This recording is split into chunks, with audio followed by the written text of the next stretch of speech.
Paz sea a todos vosotros, moradores de este sacro lugar, el Canda de la Gea. En vista de que todos somos el templo de Dios, y que si el cuerpo, que es el templo de Dios, lo descuidamos, estamos alejando a Dios de nos, y este templo así sería ocupado por otros, quedando así el templo de Dios posesionado por otros que son los demonios. Pues la habitación de los moradores de los abismos son los cuerpos enfermos, y los fundamentos básicos de la enfermedad es la inercia, y los fundaciertos de la salud es la actividad, y más con especialidad el cuidado del cuerpo, con ejercicios técnicos y métodos apropiados para cada cuerpo, de acuerdo con las menestencias de cada persona, pues cada cuerpo, por sano que sea, tiene una menestencia particular.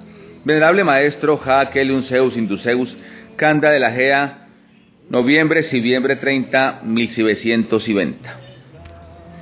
Un magnífico hoy lleno de bendiceles, de buen dinero, buena salud, buen amor y gran sabiduría para todos los seres que nos oyen y nos ven desde cualquier lugar de esta esfera y aún fuera de ella.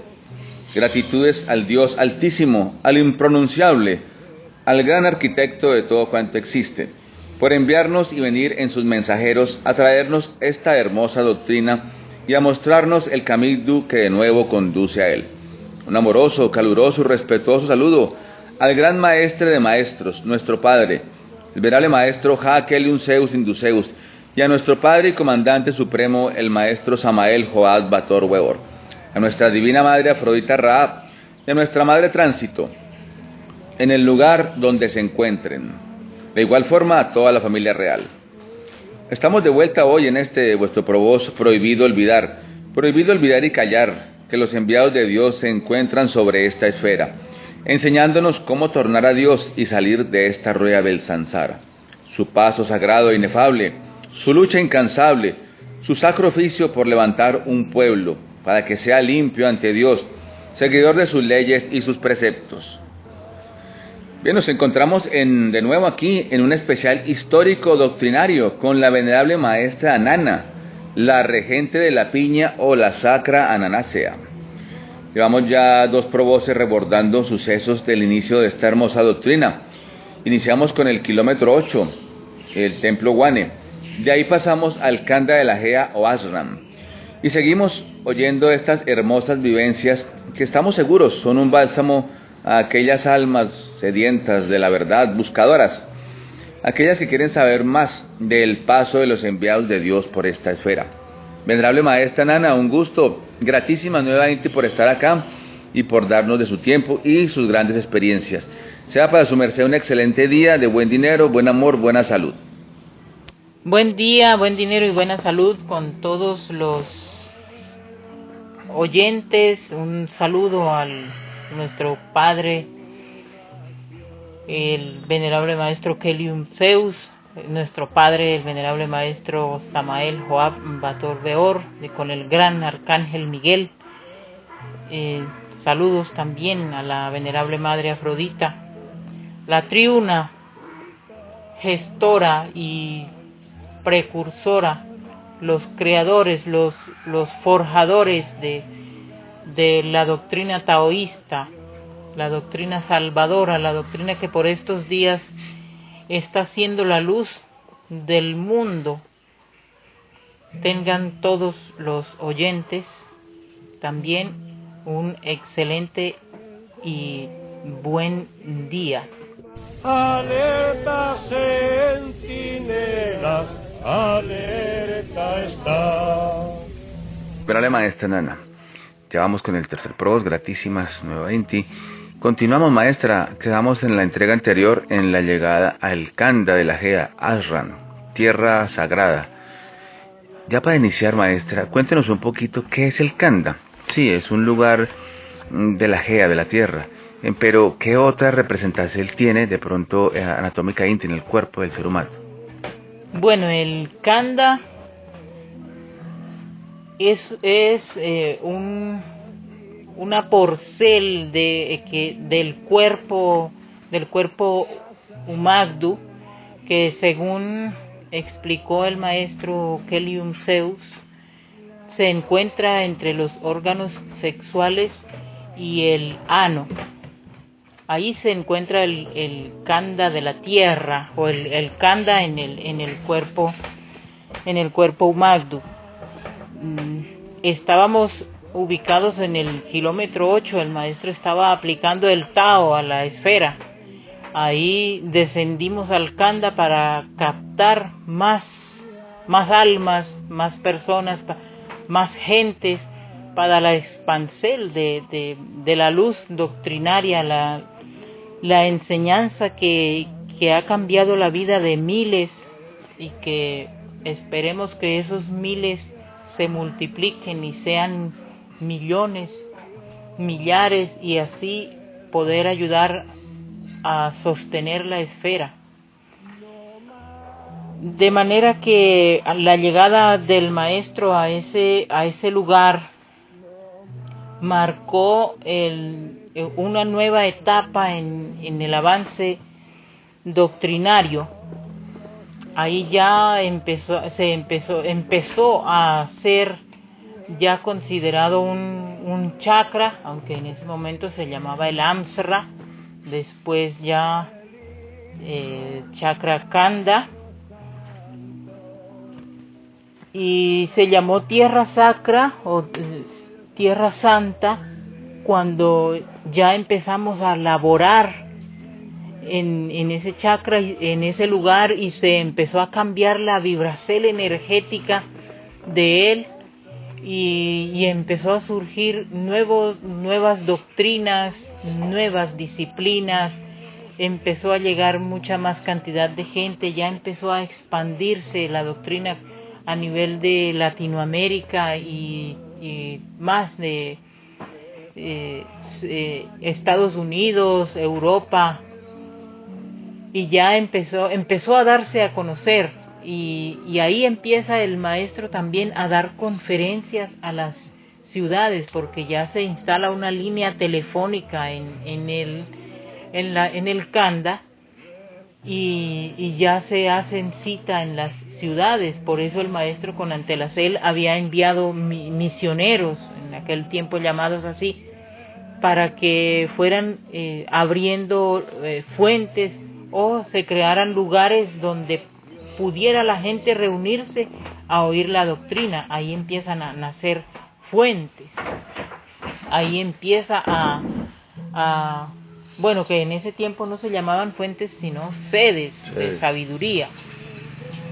Ya los misioneros empiezan a hacer su labor en el frente de las artes marciales, con la preparacel que se había hecho en el curso de artes marciales, más la preparacel que se continuó después de eso, porque ya se hizo obligatorio practicar artes marciales y ejercicios físicos, ejercicios de reparacel del cuerpo, y para la corrección también de muchas malas posiciones, de mal uso que se le daba al cuerpo, porque por lo general las personas que son, por ejemplo, diestras, utilizan mucho y mueven mucho más su mano derecha, y la izquierda queda inoperante, queda relegada a no moverse de la misma forma. Entonces se empezó a buscar ese equilibrio. Eso enseñaba el maestro. Si hacía 10 con la Magdu derecha, hiciera 10 con la Magdu izquierda y agregara una más para ejercitar ese lado del cuerpo, y que se pudiera llegar a un equilibrio, a un sostenicierto del cuerpo. Entonces ahí ya también entra una serie de procesos y actividades litúrgicas. Ya la gente está más centrada y más dada a cumplir con los reglaciertos disciplinarios. Ya se empieza a tener un orden de listas de gente, ya se empieza a establecer más la doctrina en sí como un orden con respecto al manejo de gente y disciplina, porque ya había más cantidad de gente, ya había que poner más cuidado, más atención. Ahí ya empieza a haber jefe de personal, el dragón Gran Nobles, un Hermagdu de la zona de los Pijaos, de por allá del Tolima.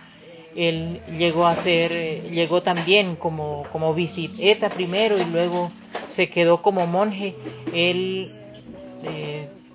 mostró habilidades y que tenía él para el manejo de la gente. Entonces él empezó a ser el administrador, el jefe de personal en el Kanda. Ya más adelante llega el maestro Pitagedol a cumplir también con esa labor. Mientras tanto se empezaron a suscitar procesos de los cuales hubo mucha enseñanza, mucha doctrina. Ya la gente empieza a integrarse más. Los taoístas que llegaban a visitar ya no era solamente a oír hablar al maestro, también se integraban a las actividades del chakra, porque era gente que venía de la ciudad y el chakra estaba ubicado en una zona campestre. Entonces ya el estar ahí los hacía integrarse. Muchos empezaban a descalzarse, a andar sin zapatos para recoger vibraceles de la madre tierra. La gente empezó también a estar más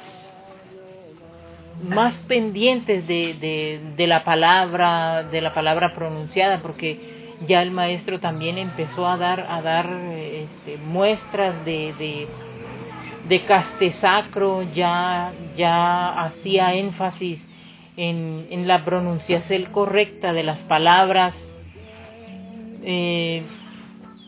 Ya como dije anteriormente, empezó a hablar del dialecto costeño, del dialecto antioqueño, del dialecto boyacense, del dialecto santanderiano, y ya se empezó a ver diferencia en eso. Posteriormente a eso nacen los monjes Lin, que fueron los primeros que pasaron pruebas de fonética especial inti en la pronunciación de la L. Señor, la mies es mucha, con pocos los obreros, levantan misioneros en esta tu nación. Maestra Ana, su merced en este instante nos va a hablar de algo muy importante. En realidad es cómo empieza la correcta pronunciación, el requisito indispensable, y qué tiene que ver con la evolución espiritual. Bueno, Mahatma, cuando empezamos o cuando nos referimos a las pruebas de fonética, no es que el maestro nos cogiera así, vengan acá y a pronunciar.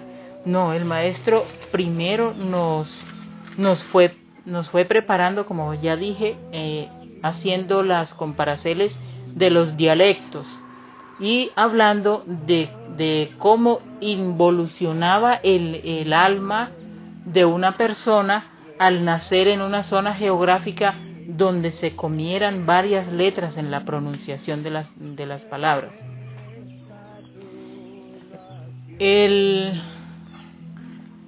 El que el maestro empezara a hacer énfasis en eso también, como toda la doctrina del maestro, fue paulatina inti, fue avanzando poco a poco, a paso lento, pero seguro, porque lo que el maestro enseñaba se ponía en práctica.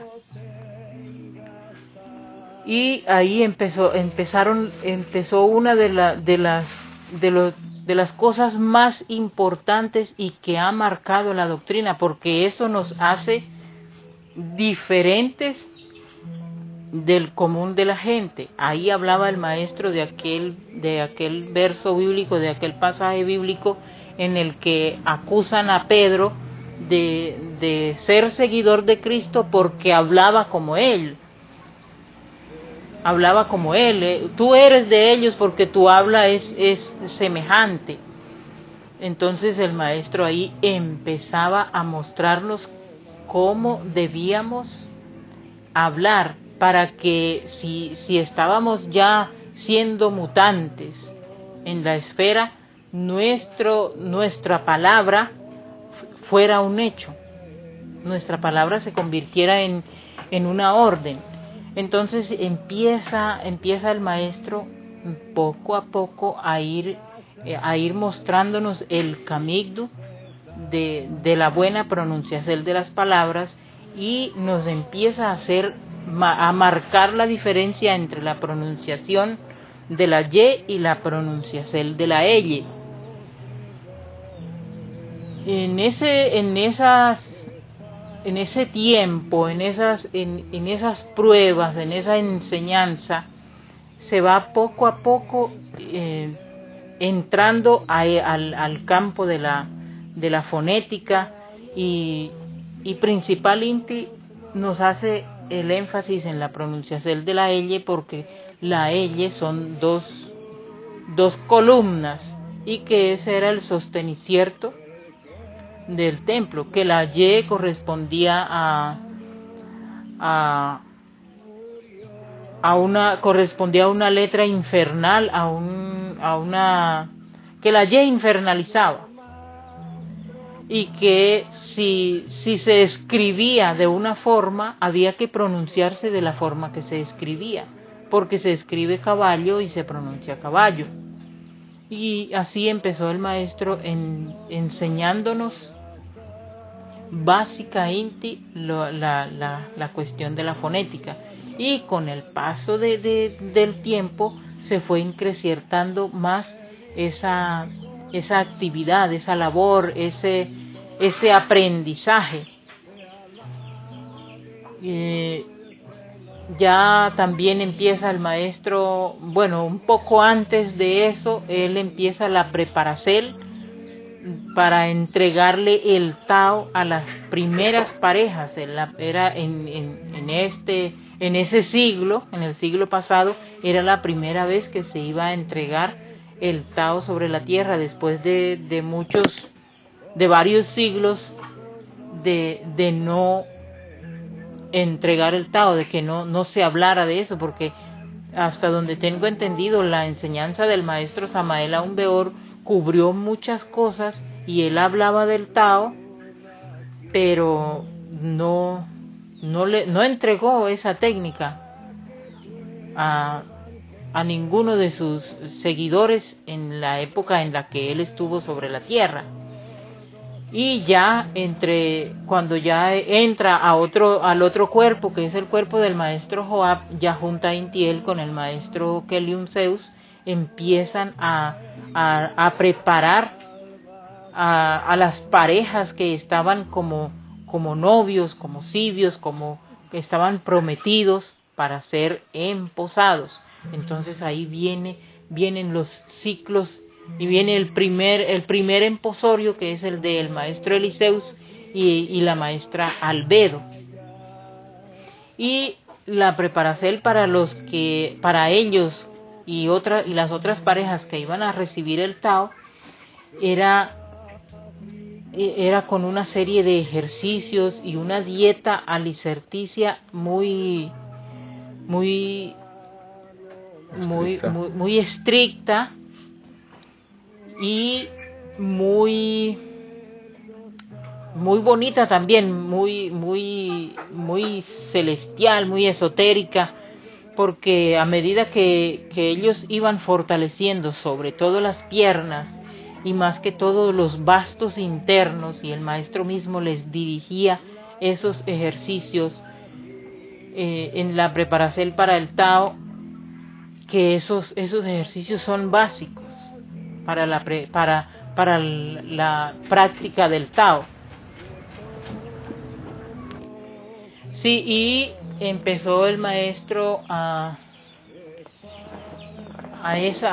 prepararlos, y de hecho no citó solamente a esas parejas que era el maestro Eliseus y la maestra Albedo, el maestro Ewis Baal y la maestra Rubedo, la maestra Basyan y el maestro Cafarnaún, sino también invitó a otras parejas de taoístas a que llegaran al templo y a prepararse para recibir el Tao, porque eso era algo nuevo sobre la esfera, y era algo que se menestía, porque de todas maneras así ya hubiese pasado el peligro del año 88, la tierra seguía en peligro, porque se avecinaban cosas terribles, porque no era solamente el suceso del año 88, sino que venían más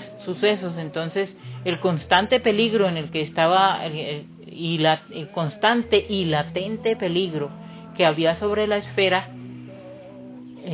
hacía que el maestro moviera sus fichas, y entonces empezó él a hacer la preparación para entregarles el Tao,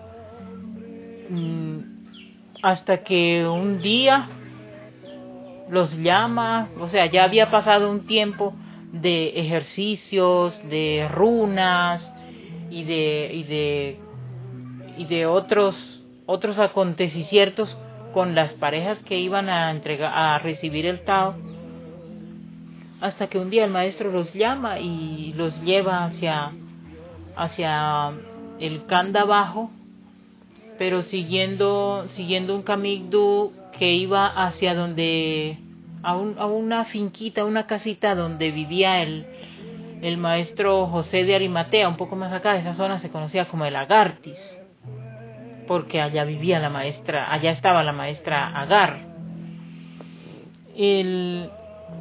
Y por ahí también había una zona, había unas cuevas que según se decía conducían a la zona del Agartis.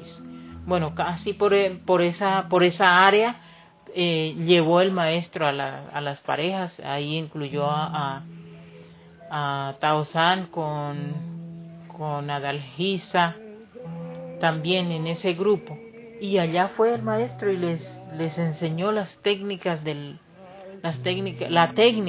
Tao, les dio muchas indicaciones,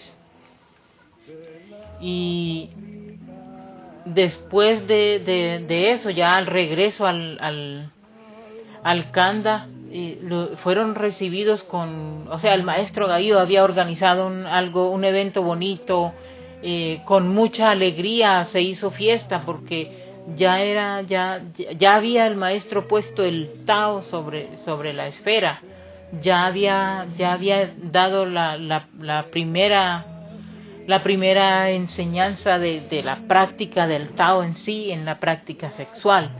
Entonces ya eso era un logro, eso era un triunfo, eso era un cambio para la esfera. Después vinieron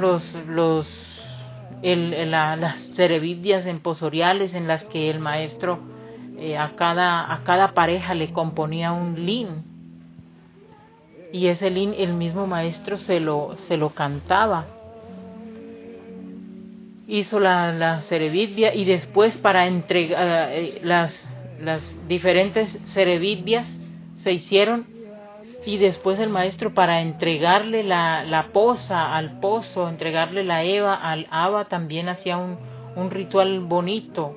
Él mismo organizaba la presentación de la Eva y con música y cantos alegres iba a ser entregada a su pozo. Entonces ya para que iniciaran a practicar el Tao, para que ayudaran a la esfera. Eso después de eso siguió el maestro con su énfasis en la cuestión de la fonética. En ese tiempo el maestro Gaío casi él no permanecía en el Kanda, no porque él quisiera irse, sino porque como Abángel él era muy solicitado en muchas ciudades, y el maestro Gaío con su guitarrita, él fue uno de los misioneros o Abángeles que más gente captó y trajo a las filas del Tao para engrosar las filas taoístas.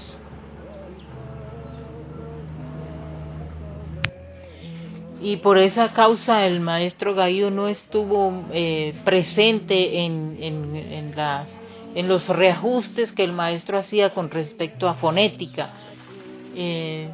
Él se la pasaba haciendo labor evangelística, y en uno de los tantos días de labores en el Kanda, con las actividades que el maestro enseñaba, empezó el maestro a develar más simbres, empezó a develar Mahatmas. En el Kanda nacen los primeros Mahatmas, y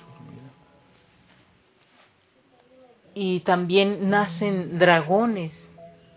El maestro empieza a develar dragones, empieza el maestro a traer más luminarias a la esfera. Ya había más gente con simbre, ya no eran solamente los maestros que habían sido develados, ya empiezan a haber más. Empieza el maestro a hablar de las líneas del alma, las líneas del dragón. Decía el maestro que toda criatura nace nace con su dragón, nace con el dragón, porque el dragón es fuego de la palabra. Como sea, depende de cómo se pronuncien las palabras, de cómo se hable, ahí estará el dragón activo o estará dormido, petrificado en los huesos de la persona, pero que el alma había que fabricarla. Y como ya llevábamos un tiempo en prácticas de ejercicio, Mutacel,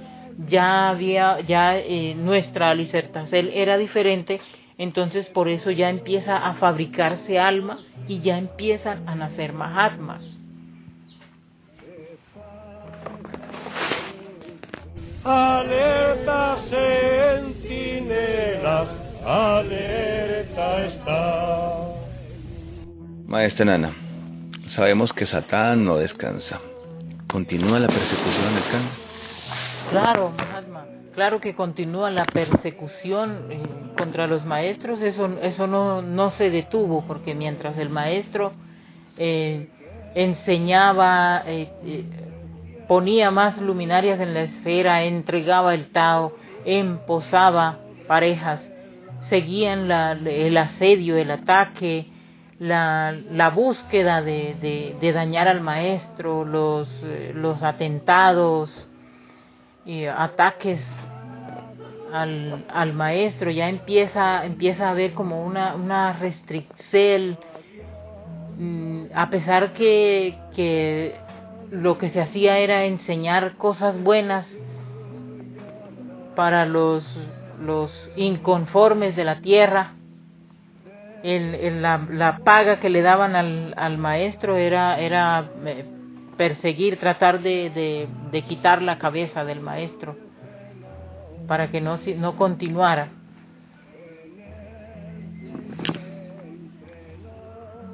También en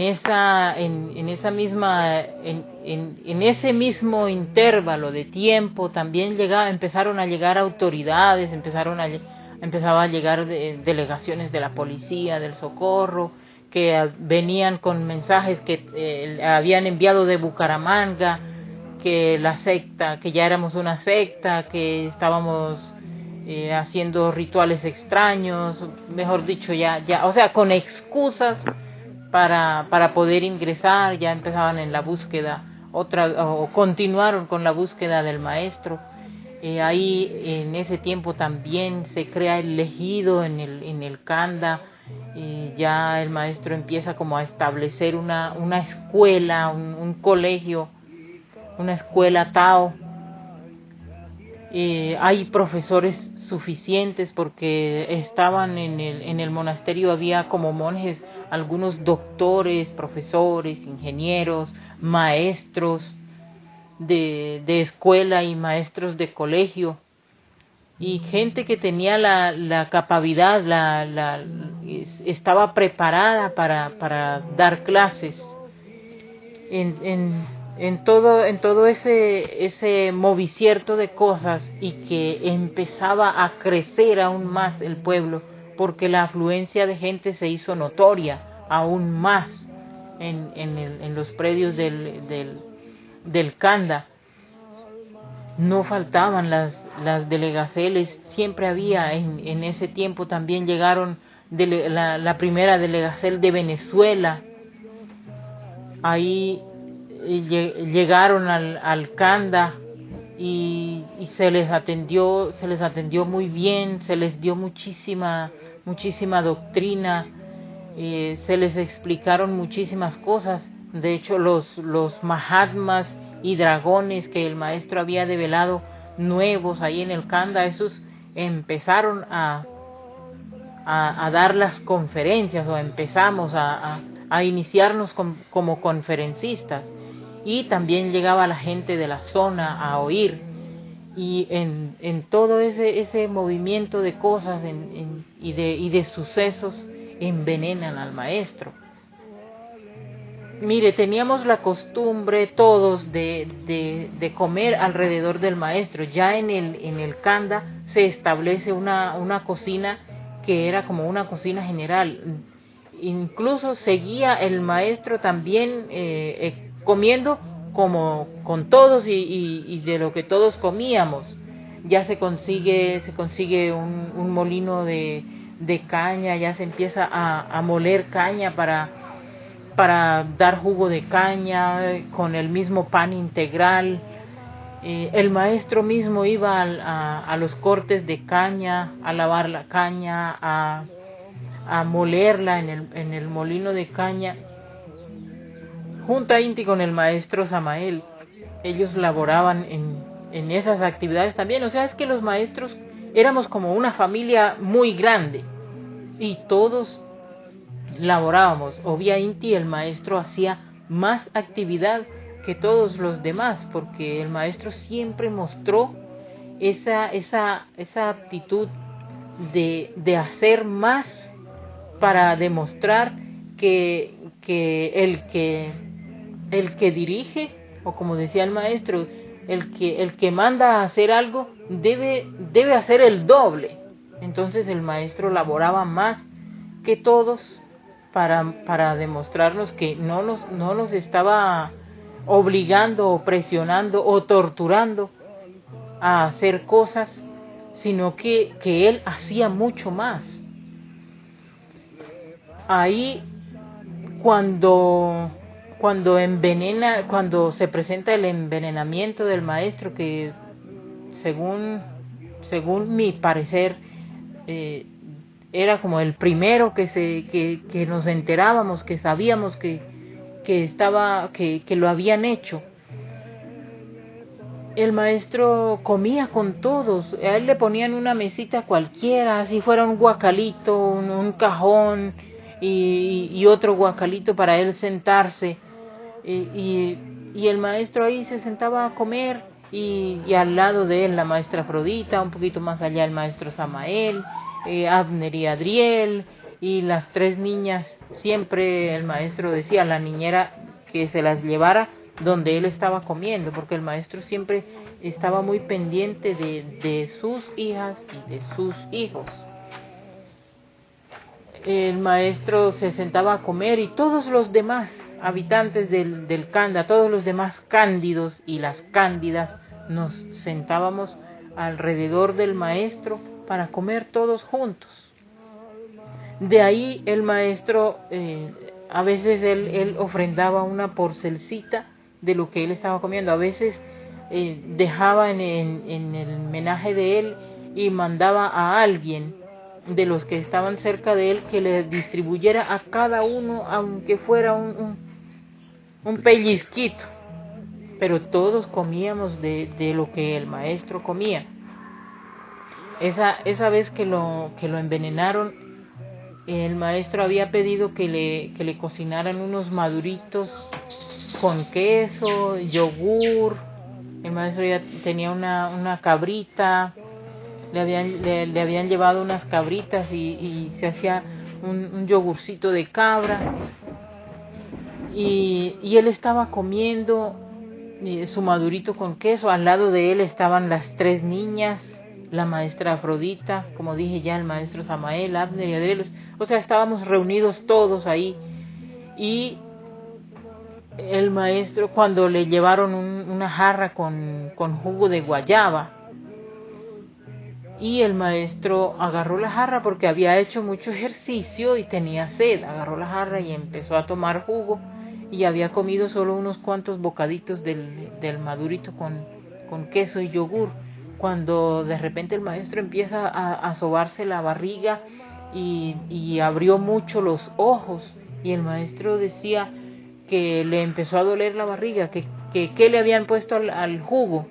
Maestro, guayaba, licuamos la guayaba, le pusimos, o sea, hicimos el jugo, nada más tiene guayaba. Y siguió el maestro mal, ya no pudo continuar comiendo, y empezó el maestro ya a retorcerse de dolor de barriga. Y ya empezó el alboroto, ya la gente empezó a amontonarse, ¿qué está pasando con el maestro? ¿Qué es lo que sucede? Ya el maestro empezó como a desesperarse un poco más, y decía él en lo que lograba, en las palabras que él lograba decir, que él sentía que se quemaba de la garganta hacia el estómago, que el estómago le dolía muchísimo. Entonces ahí el maestro Samael le dice, el maestro Eliseus, el maestro Isaí, o sea, que si vomitara, y entonces el maestro ahí dice que él no puede vomitar, porque un enviado de Dios no puede vomitar, porque al vomitar maldice la tierra, y que eso le acarrearía daño también, o tan mal al que lo envenenó o a los que lo envenenaron, porque morirían, y que no podía vomitar. Y entonces ya el maestro empieza como con transportes ya como disvariando, ya quiere salir, busca una puerta que él la está viendo, o sea es como que él estuviera, como él siempre tenía o ha tenido la clarividencia abierta. Entonces él empezó a confundirse, tal vez, digo yo, la clarividencia con la visión del cuerpo, y entonces él ya buscaba una puerta que no había, se iba contra la pared. Ya empezó a ser desesperante la situación, y en medio de toda esa agonía, la mayoría de gente estábamos asustados, preocupados, impactados, porque uno de ver cómo actuaba el maestro, cómo era el maestro, considerábamos que él era invulnerable, que no le pasaba nada, y verlo así de esa forma nos impresionaba. ¿Cómo alguien pudo haberle hecho daño al maestro de esa forma? Y el maestro ya sentía como que estaba muriendo, y empezó a encargarle la labor de la obra al maestro Samael. Y el maestro Samael, angustiado, preocupado, buscando la forma de de ayudar al maestro, de cómo hacer para eliminarle o para sacarle ese veneno sin que el maestro tuviera que vomitar. Hasta que tu evangelio resuene por doquiera y toda la ancha tierra no tenga salvación.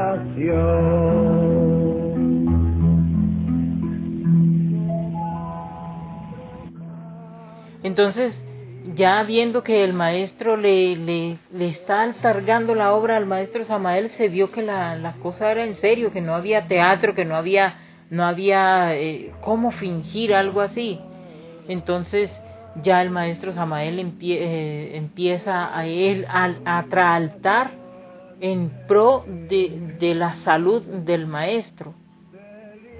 Ya el maestro Samael, entonces, según vimos, él ya empieza como a encarnar una cantidad como de seres y empieza el maestro Samael a laborar con el maestro en hacerle unos pases bioenergéticos, unos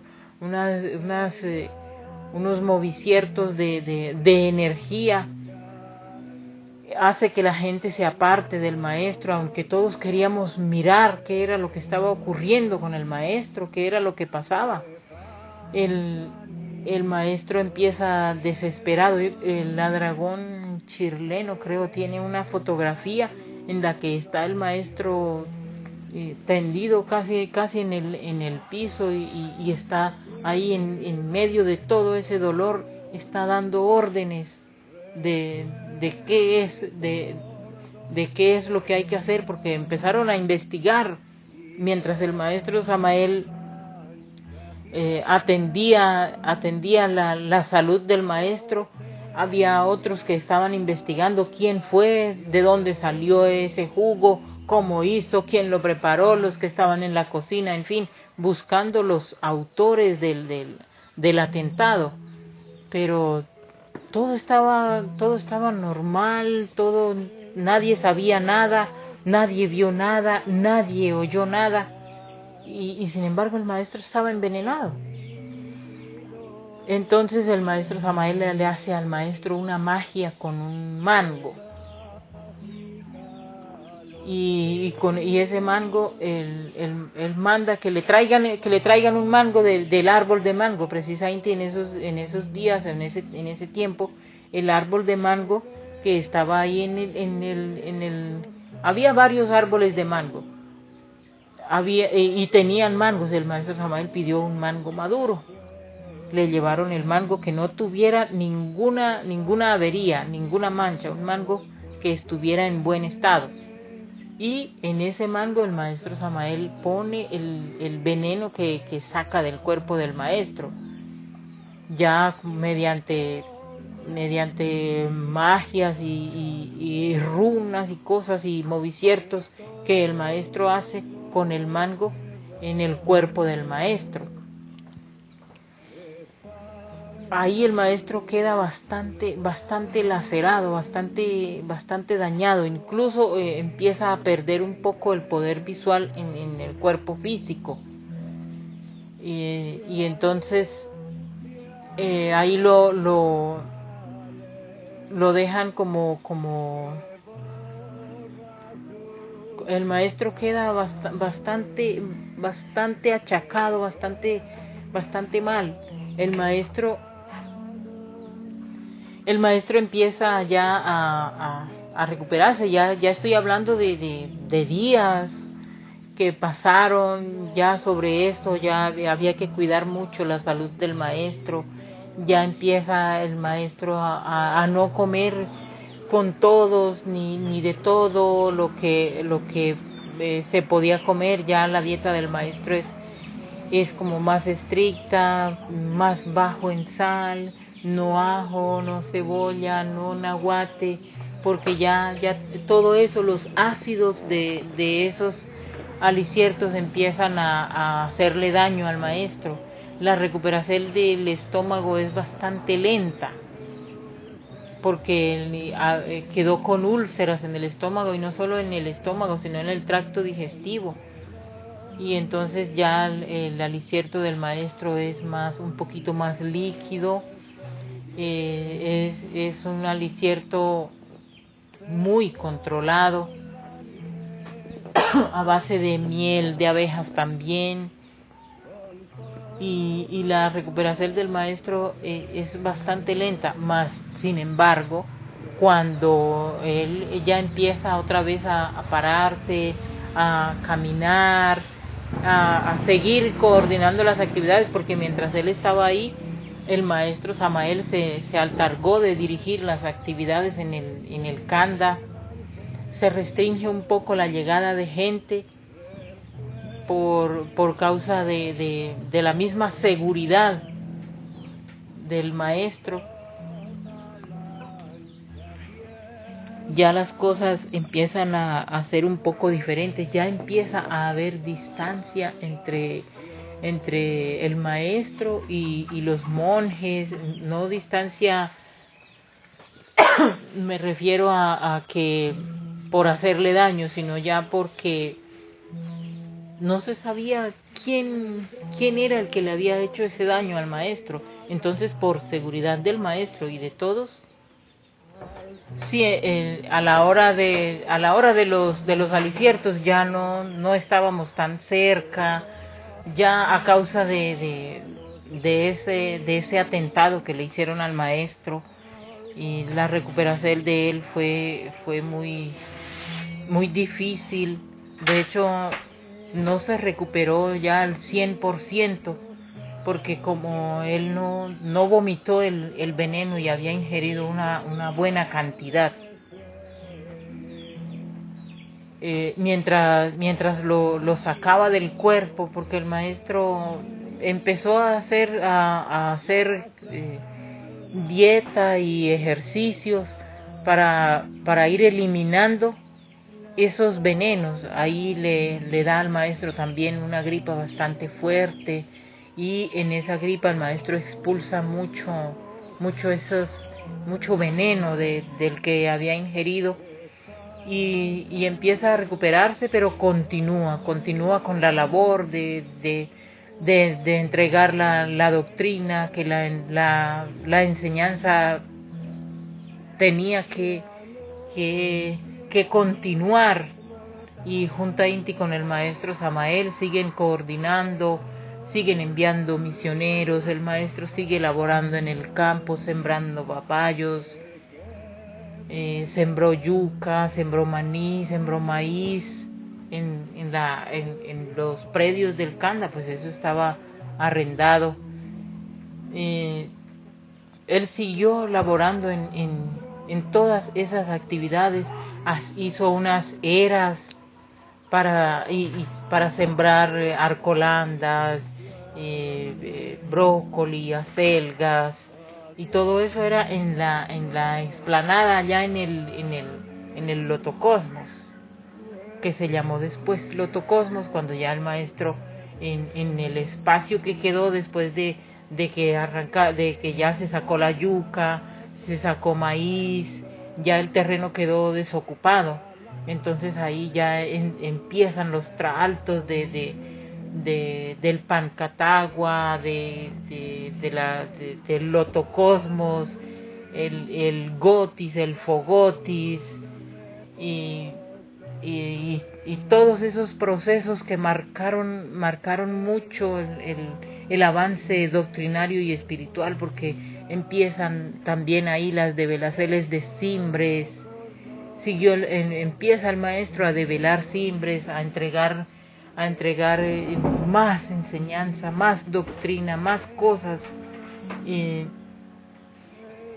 traaltos con el maestro Samael. De hecho, en esas épocas en las que el maestro estaba recuperándose, el maestro Samael se le acrecentó las actividades porque él tenía que estar en todos los frentes, atendiendo todas las cosas para entregarle cuentas al maestro de las actividades. Ahí es que una noche que ya era, ya estábamos reposando las Evas en el lugar que correspondía y la familia del maestro también en el lugar que correspondía. Yo una noche me levanté, era pasada un poco la medianoche, o tal vez se estaba acercando, no tenía un reloj para mirar la hora, pero por el ambiente uno a veces determina que si es la madrugada, si es medianoche, o si es entre las 10 y la medianoche. Y era más o más en ese lapso de tiempo que yo salí, me dieron ganas de ir al baño, y salí para ir al baño. Cuando estoy saliendo de la habitación, del cuarto donde reposábamos las Evas, venía saliendo el maestro Samael de la habitación de él, pero él iba con su traje de bator, su traje negro. Negro con rojo, sí. Y yo lo quedé mirando, y él también me miró, y yo dije, pero el maestro, ¿para dónde irá a esta hora? Entonces cuando él pasó frente a mí con la falda del traje, como que me tirara un fresco así, me tiró como aire así en la cara. Entonces yo me reí, y él también. Cuando me quedé mirando que el maestro no iba pisando no iba con los pies en el piso, en la tierra, sino que iba iba como levitando, y salió por la pared de la casa hacia afuera, y cuando estaba saliendo se giró a mirarme, y yo impresionada, pero al mismo tiempo, o sea, impresionada, y al mismo tiempo como me pareció como tan natural, como que eso yo ya se lo había visto hacer o algo así. Y el maestro Samael salió, eso me quedó como grabadito, que sí, me dejó pensando, no entendí para dónde iba, no supe para dónde iba, pero igual él iba con su traje de bator y fuera de la casa. ¿Hacia dónde? ¿Quién sabe? O solo él sabe. Después le preguntaste algo. Y después yo le pregunté a él, maestro, ¿y para dónde iba su merced? ¿Qué andaba haciendo? ¿Y por qué andaba así? Y me dijo, pasó lo que vio. Y no me dijo nada más. Ahí, bueno, siguieron los acontecimientos en el Kanda, y ya se vinieron otros procesos en los que ya el maestro empezó a hacer aún más énfasis en la cuestión de la fonética. Señor, la mies es mucha, con pocos los obreros, levanta misioneros en esta tu nación. Bueno, y ahí entre todos estos sucesos, en enero del año 90, de 1990, se presenta el conflicto bélico entre Irak y Estados Unidos, y entonces el maestro hace se presagia la Tercera Guerra Mundial. Hay peligro porque pues Estados Unidos era apoyado por otros países y ya estaban interviniendo. Empieza el asedio de Estados Unidos a Irak, la persecución contra Saddam Hussein y todo eso, pues eso era lo que decían las noticias, y en vista de eso el maestro enseña una serie de runas y moviciertos rúnicos para que fueran realizados allá en el Lotocosmos. Allá es que empieza a surgir el Lotocosmos, que fue escenario de tantos traaltos, tantas cosas que ocurrieron. Y se enseña la runa padre con mantras, con cosas que había que decir para que hubiera la paz mundial. La runa dragónica, la runa madre, la runa Hécate, la runa amor o parto y la runa mortus. Decía el maestro, toda esa runa Falmaecatamorrea o Falmaecatamorea era el conjunto de runas completo en el que se ordenaba a los ejecutores, a los promotores de la guerra que cesaran, y en ese tiempo cesó esa tensión que había a nivel mundial, cesó bastante. Incluso llegaron a haber hasta diálogos. Los que han oído la historia y que siguen esas cuestiones políticas saben bien que hubo como una tregua.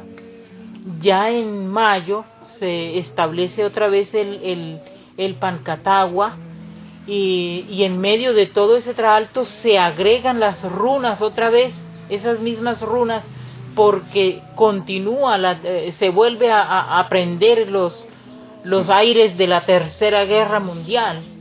Entonces vuelve otra vez a haber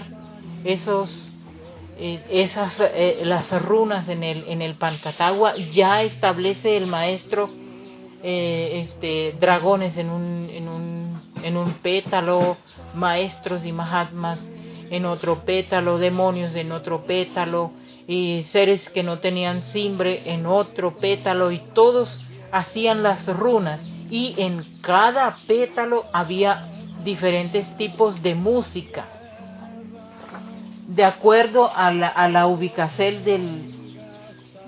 del pétalo, a la ubicación, si era el pétalo norte o el oriente, el sur o el occidente. Se utilizaba música celestial, música divina en el pétalo norte, y en el pétalo oriente también. Se ubicaron 18 maestros que tuvieran el Tao, o sea, maestros que fueran incluyendo los que tenían el Tao ya entregado en físico, otros que estaban en preparación para recibir el Tao. Y en el pétalo sur habían nónadas, mónadas y seres que no tenían simbre. En el pétalo occidente habían dragones que no tenían simbre, seres que no sabían qué eran, si eran maestros, dragones, mahatmas o demonios,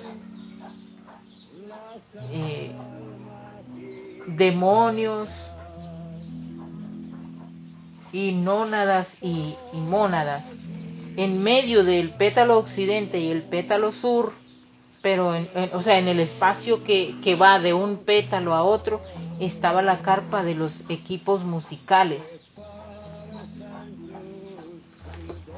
Esos eran los moviciertos que habían. Ahí el maestro entrega también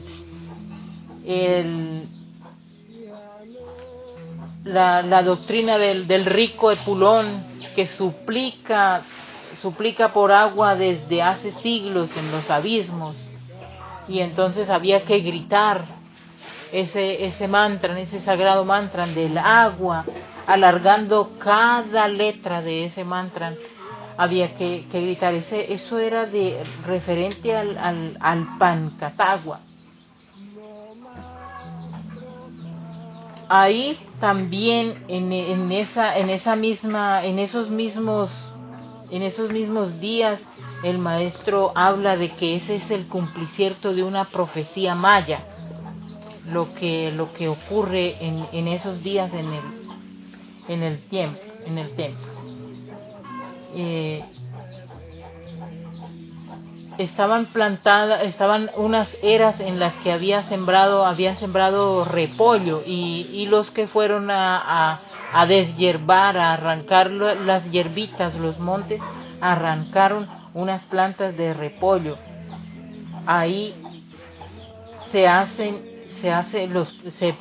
esa gente las ponen a hacer runas y procesos de invocación a la Divina Madre Ceres. Ahí se activa el lotocosmos. Ahí es que entra la activacel del lotocosmos y la ubicación de los seres en los pétalos, como ya les conté antecitos. Entonces,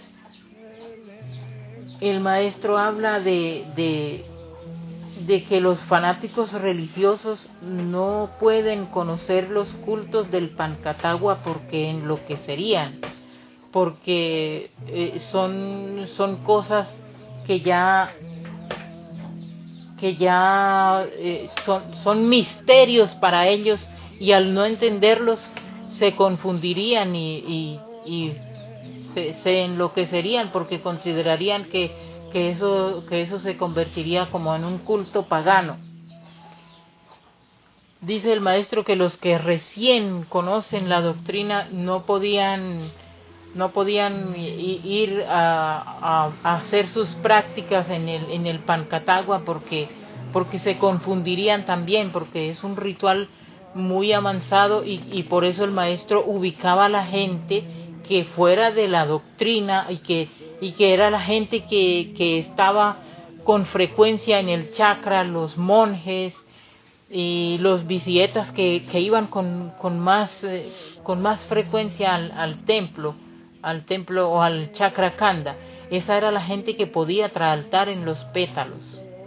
De ahí surge también mucha doctrina que el maestro empieza a hablar, y de la activacel del fuego. Ahí también enseña el maestro la pronunciacel de la Elle, en toda esa doctrina, en todo esos procesos, esos traaltos litúrgicos. Sigue el maestro enseñando la pronunciacel de la letra Elle, y dice el maestro que la gente ha cambiado la pronunciacel de la Elle por la Y, y la Elle son las piernas.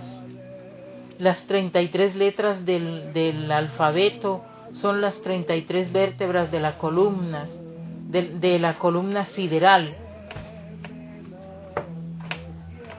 Y dice el maestro que los demonios hagan lo que les dé la gana, que mi ser dice las verdades. O sea, él no estaba basándose en lo que dice la Real Academia de la Lengua Española, que el maestro la llamaba la Irreal Academia, porque se acomoda, esa es una academia que se acomoda a las exigencias de la gente. No hay una ley, una ordenanza en ese aspecto.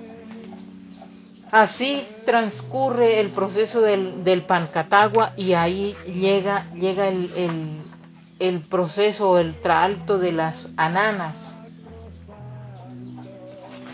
que también entran a laborar en el lotocosmos.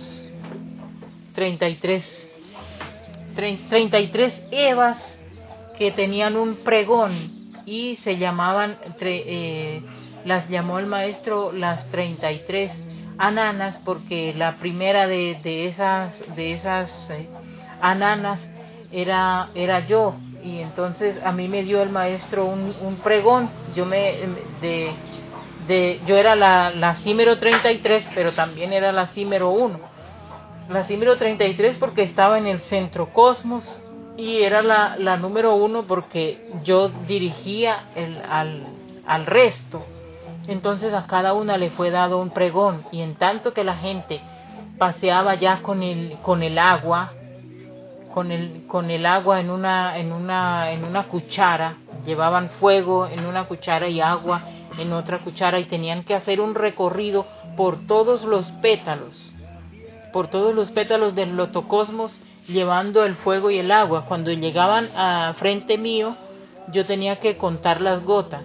El símero de gotas, el mínimo eran 14 y el máximo era de 28 hacia arriba, y la gran mayoría de gente llegaba con su buena cantidad de agua en la cuchara, y ya pasaban a un lugar ya fuera de los pétalos, y ese gire hacía que se despetraran las almas, decía el maestro, hacía que se despetraran las almas, los seres, y muchos adquirieron simbre ahí. Ya algunos eran, por ejemplo, levantaron su Mahatma, aunque no tenía simbre, pero levantaron su Mahatma. Otros dragón, otro maestro, y también nacieron muchos demonios, porque, o sea, según el traalto que el maestro estaba haciendo, estaba conmovido el cielo, la tierra y los infiernos. Entonces, en todo ese alineacierto de seres, el maestro aprovechaba para activar líneas y meterlos en los cuerpos de los que estaban haciendo el traalto. Ahí sigue el maestro haciendo el énfasis en las pruebas de fonética. Ahí empieza el maestro a hablar del bifán también, y entonces ya se empieza a tener en cuenta la forma de hablar y de pronunciar las letras. Empieza a haber clases de fonética, primero entre todos los que estamos ahí, y después, posteriormente, el maestro empieza a dar clases de fonética, donde empieza el maestro a enseñar el alfabeto cósmico, las formas y poderes del verbo, de cómo surge la primera letra, cómo se escribe Beor, que es el padre del verbo, el padre de la palabra, el Dios de la palabra. Y después de todo ese tiempo, que si mal no estoy, el maestro Gaio asistió a algunas de esas clases de fonética. O sea, ya empezaba el maestro a ser un poco más estricto con eso, y ya nos enseña a hacer la diferencia entre la Y y la L, y ya nos habla del yeísmo, de las cosas que real Inti hacen que se alicierten los seres, como es la buena pronunciación de la palabra. Alerta, centinelas, alerta está. Maestra Nana, en esa connotación esotérica de las palabras, de la fonética, podemos decir que de pronto el alfabeto está unido a alguna porción del cuerpo, de pronto las vértebras o algo más. Sí, el maestro en todas las explicaciones que estaba dando, porque ya el maestro había empezado con esto del Pancatagua a hablar del castellano, y la explicación que el maestro dio es que eran 33, inicial Inti, eran 33 letras del castellano, el abecedario, y que eso tenía relación con la columna vertebral, que la gente en la degeneración de la palabra había cambiado la L por la Y, que la L eran las piernas y que las 33 letras son las 33 vértebras de la columna. Ahí el maestro hace o explica con escribe de dos formas una oración, porque el maestro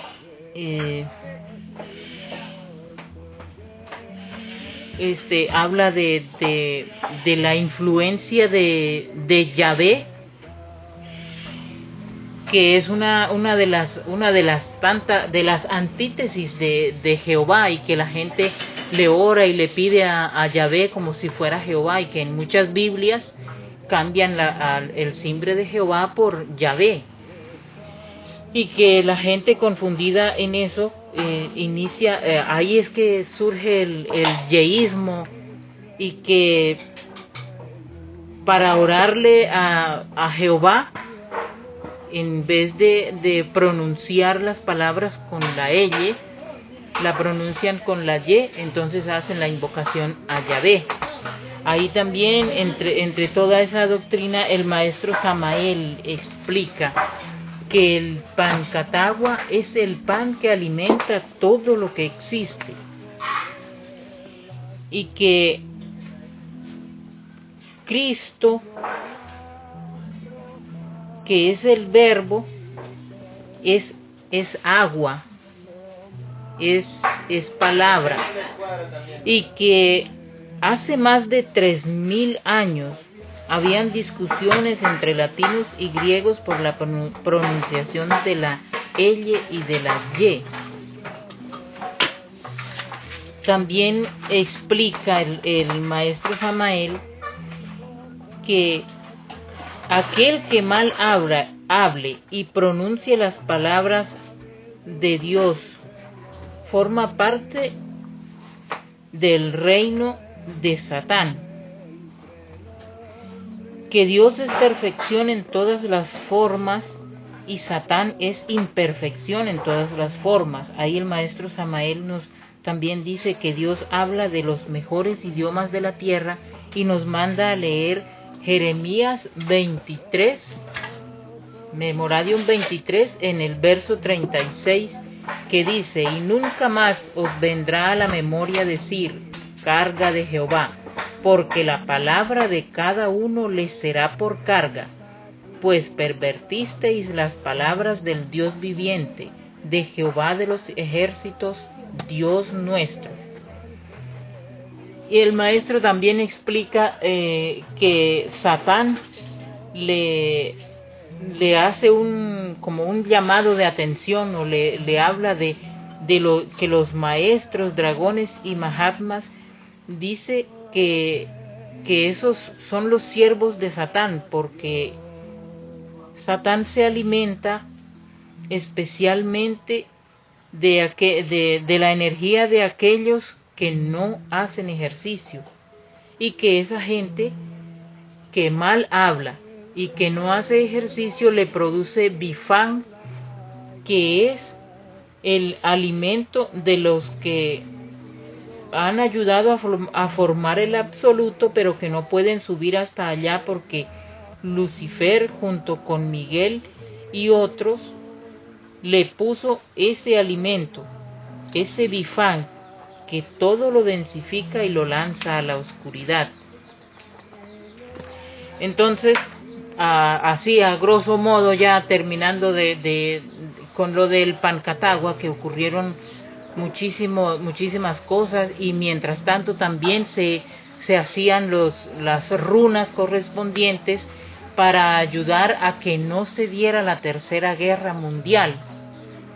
Ya con eso dura un tiempo largo, y ya cuando se termina ese proceso, que a propósito de las runas, como se hacían sin parar día y noche, turnando los maestros, dragones, mahatmas, mejor dicho, toda la gente que laboró en ese traalto, se apreciaban naves en el entorno del lotocosmos, y, y esas naves, al emitir el brillo que emitían y que muchas descendieron bastante, nos mostraba que no solo estaba el maestro laborando en eso, sino que también tenía el auxilio de los Hermagdus extraterrestres, los cuales ayudaron y apoyaron mucho en esa labor de evitar la Tercera Guerra Mundial. También laboraban ahí en otra dimensión, en otra dimensión, estaban ahí presentes laborando.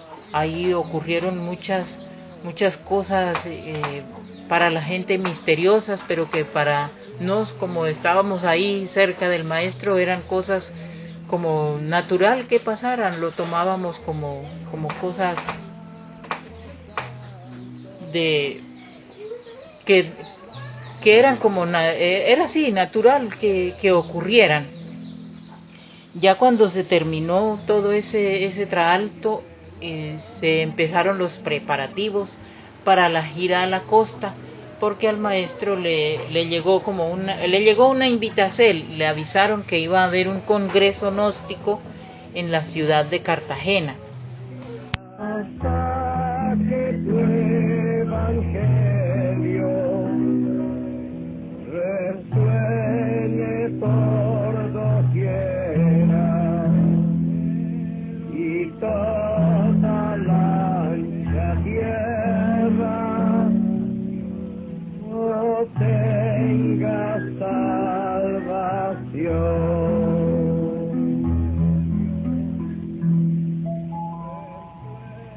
Maestra Nana, quisiera antes de pasar a ese tema, porque es que el viaje a la costa es un tema muy magistral, donde el maestro prácticamente demostró una pequeña porción de su gran poder. Quisiera preguntarle, maestra, algún acontecimiento más antes de irnos para la costa. Sí, Mahatma, mucho antes de lo del Pancatagua, hubo un suceso que marcó mucho la vida del pueblo taoísta, y es la forma como el maestro entra en el templo del silencio. Ese largo ayuno de 7 heliocrones que hace el maestro, o de aproximadamente los 7 heliocrones, en los que la forma de él comunicarse con la gente, con el mundo, con los que le rodeábamos, era mediante signos y por escritura. Bueno, en uno de tantos días de los vividos en el Kanda de la Tierra, llegó la maestra Esther. Estoy hablando digamos, de lo que yo me recuerdo de esos sucesos. Habrá algunos que tengan un poco más de claridad. Llegó la maestra Esther hablando y contándole al maestro que en la entrada al socorro, yendo desde el chakra Kanda, había un par de abuelitos muy ancianitos que vivían solitos y que estaban bastante sucios, y que ella les había ayudado, los había bañado, los había cambiado, pero que los abuelitos tenían muchas menestencias.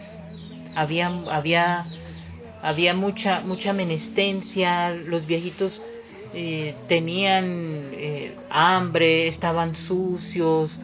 Ellos menestían realmente la ayuda de la gente, que ellos estaban solitos, que ella les había ayudado, pero que se había enternecido mucho con eso, con esa situación de los viejitos, y que no quería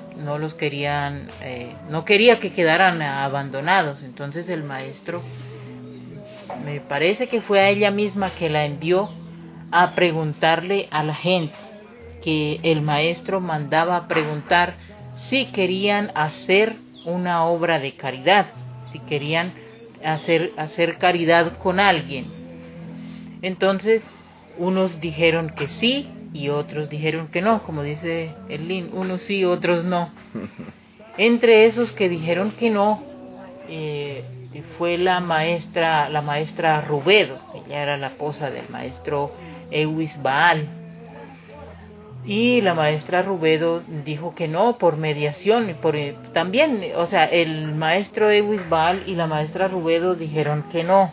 Entonces el maestro, después que ya la maestra Esther recorrió todo el Kanda haciendo la pregunta, llamó a la lista de los que habían dicho que no. Entre esos estaba la maestra Rubedo. Ahí entró una discusión, una justificación del maestro Ewis Baal y el maestro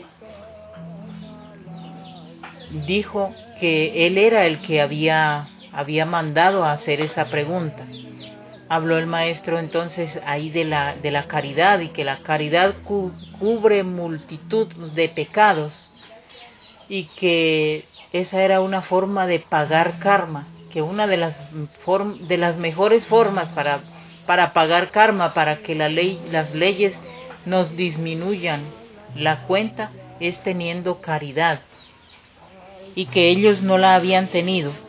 Entonces algo dijo el maestro Ewis Baal, y entonces el maestro dijo: cerraré mi boca y no tornaré a hablar al mundo. Ahí el maestro me manda a llamar a Nana, y yo llegué, y el maestro me dijo que le diera una braga, un enterizo que el maestro tenía de color rojo, y el maestro se hizo dos moños con su cabello a los lados, uno a cada lado sobre las orejas, y también se lo hizo en la barba. En esa braga roja decía Sepe. Esa braga fue un obsequio que le llevó el maestro Eliseus al maestro, y el maestro pidió esa ropa y dijo que él estaba pesando las almas, que Sepe es pese, y que él, Lucifer, estaba pesando las almas. Ahí empieza el maestro a escribir palabras, porque inmediatamente el maestro ya no tornó a hablar, y pidió papel y lápiz, y le llevaron, y el maestro ahí empieza a escribir, a dar instrucciones de lo que venía a continuación, o lo que seguiría en los días posteriores.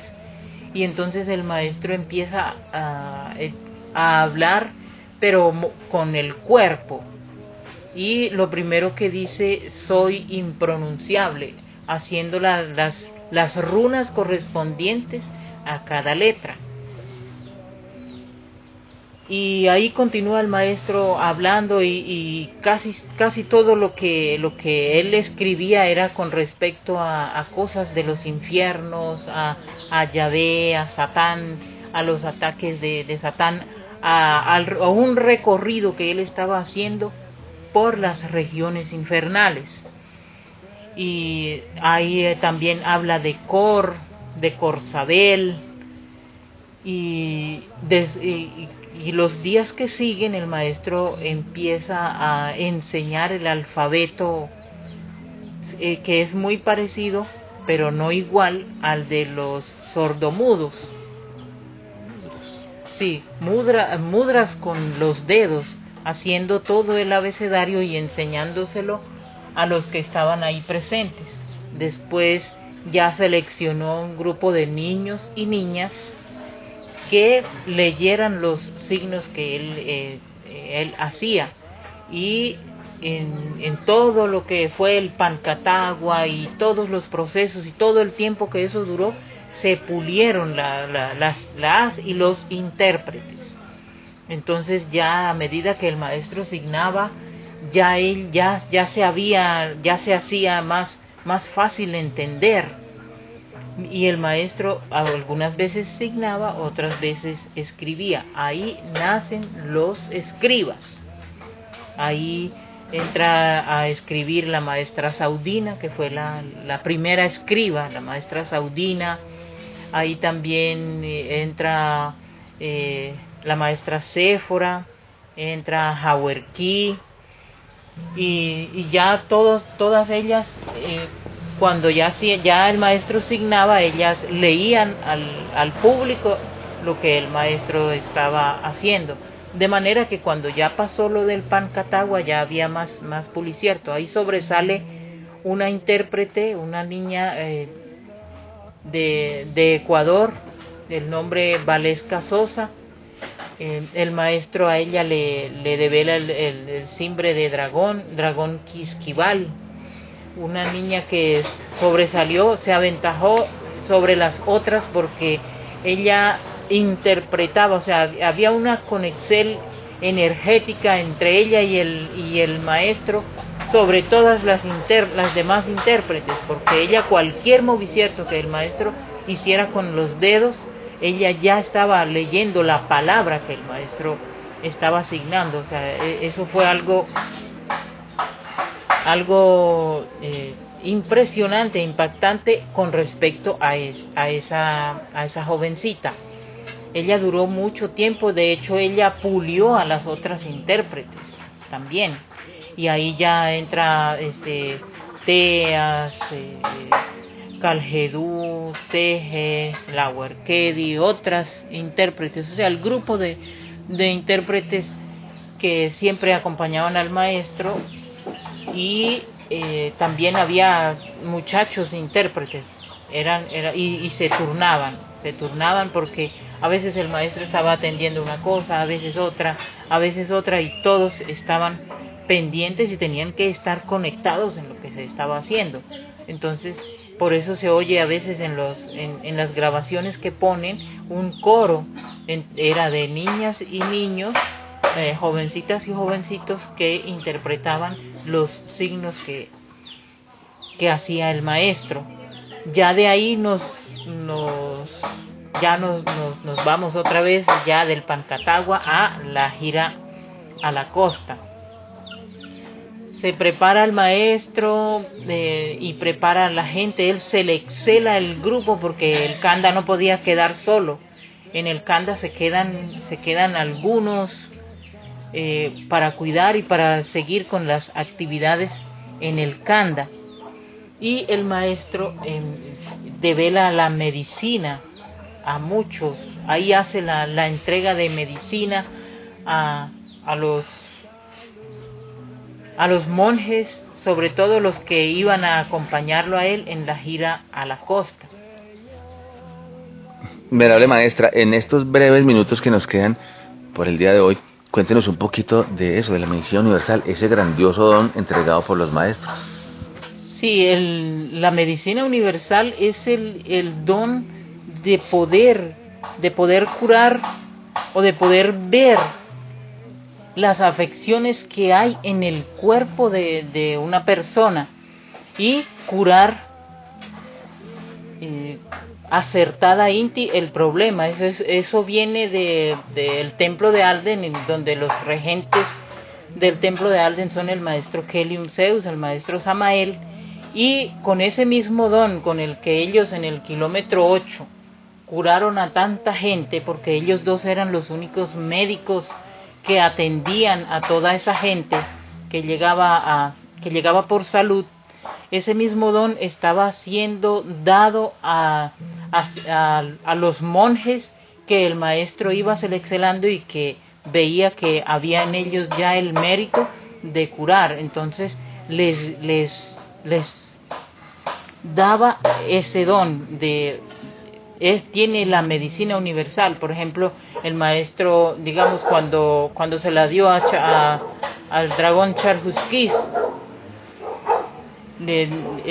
más que todo lo simbraba el Mahatma, simbraba todos los seres, pero se hacía énfasis en el Mahatma, que el Mahatma de Chamusco, de Charhusquis, el Mahatma Uchuquinchaumo. Decía, el venerable dragón Charhusquis, Mahatma Uchuquinchaumo, tiene la medicina universal. O sea, ya quedaba encarrado el poder de curar en ese monje. También el maestro, ya anterior Inti, el maestro daba clases de fonética y el maestro hacía a la gente hacer prácticas de clarividencia, porque el médico de medicina universal debe tener el don de la clarividencia, debe desarrollarlo, debe despertarlo para poder ver lo que el paciente tiene, no como en la medicina que se conoce, la medicina tradicional, sin desconocer que esa medicina tiene poder, porque eso mismo lo dijo el maestro, que el paciente llega y le cuenta al médico lo que tiene, y el médico, con base a lo que el paciente le ha dicho, lo receta, lo cura. El médico de medicina universal debe decirle al paciente qué es lo que tiene y persuadirlo a curarse con un tratamiento natural. Esa es la diferencia entre el médico de medicina universal, que es develado y el poder está dado por los maestros, a un médico un médico alópata, un médico de la medicina y ciencia del mundo. Un requisito para ser buen médico universal, maestra. Practicar mucho la castidad, mutar la energía, equilibrar el cuerpo con ejercicio. Si va a dar salud, debe tener salud, y la salud está en el movicierto, en la actividad, en la castidad, en la preparación física y la preparación espiritual en teología. Entonces, siempre Dios primero, para poder un médico tener ese don. Bien, maestra, se nos acaba el tiempo por el día de hoy, en este espacio. Maestra, lo que viene es muy bonito, muy especial. Los invitamos a todos los seres que nos siguen constantemente, de los que están oyendo este Provoz, porque viene un viaje por la costa donde el maestro despliega esto que estamos hablando, el don de medicina universal, y hace una cantidad de milagros, de eventos, cosas muy hermosas que no se ha dicho hasta ahora en estos Provoces, maestra. Entonces, está invitado para el tercer Provoz. En verdad lo que viene es muy bonito, no se lo pierdan, por favor. Gratísimas, Mahatma, y vamos a estar continuando en estas memorias habladas de lo que vivimos cerca del maestro y del maestro Samael, del maestro Helium y del maestro Samael, y espero que a todos les sea de provecho. Dios los bendiga y gracias. Bien, maestra, gratísimas a ustedes también por la sintonía. Bien, quedamos hasta una próxima. Recuerden, este Provoz lo encuentran en la página Joven Taoísta. Y nos vemos. Hasta pronto. Paz y luz, paz inverencial. La dulce paz que tienen en sus mentes, paz bendita que esperan los dolientes.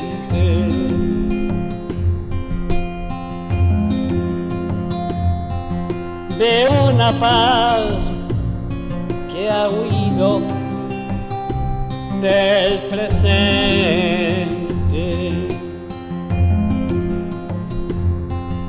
paz que se separó del amor y de la vida,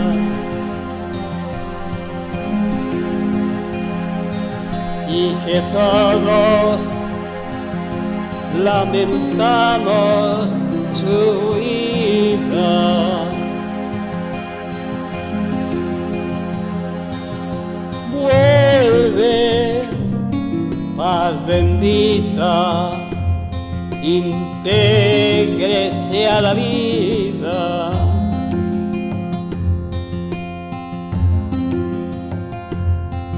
Bendita paz que en los mejores va escondida. Los mejores de la esfera así lo sienten. Estos son los vivos, los que nunca mueren.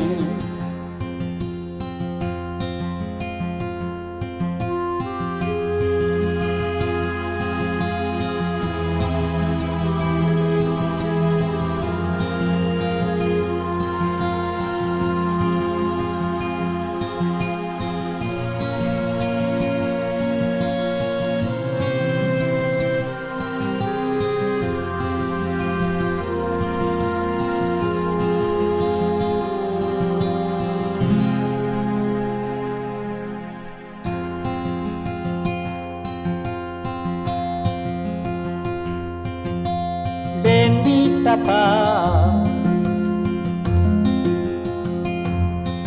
extiéndase al oriente,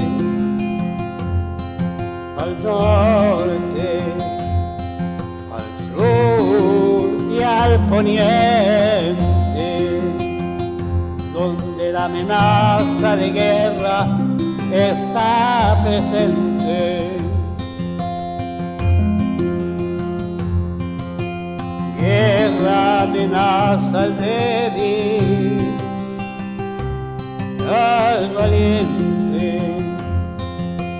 Venga paz dulce, linda y muy hermosa.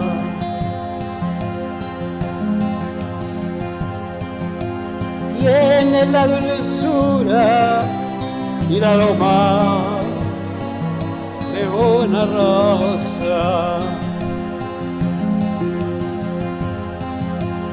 Tienes a los mejores hijos consentidos.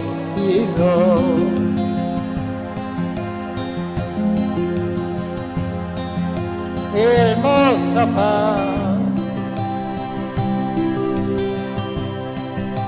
es la grandeza de los vivos.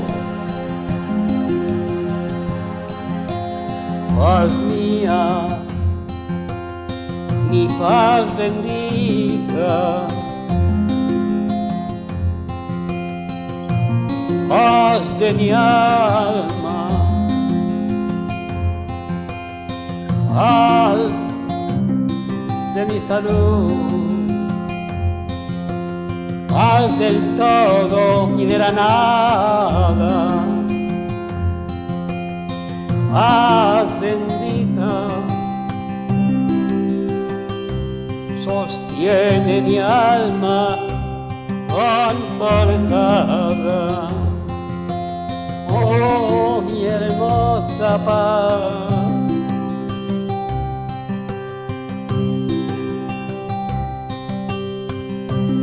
Madre adorada,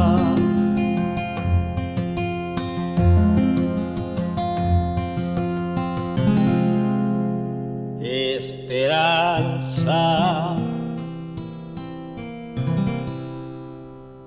esperanza.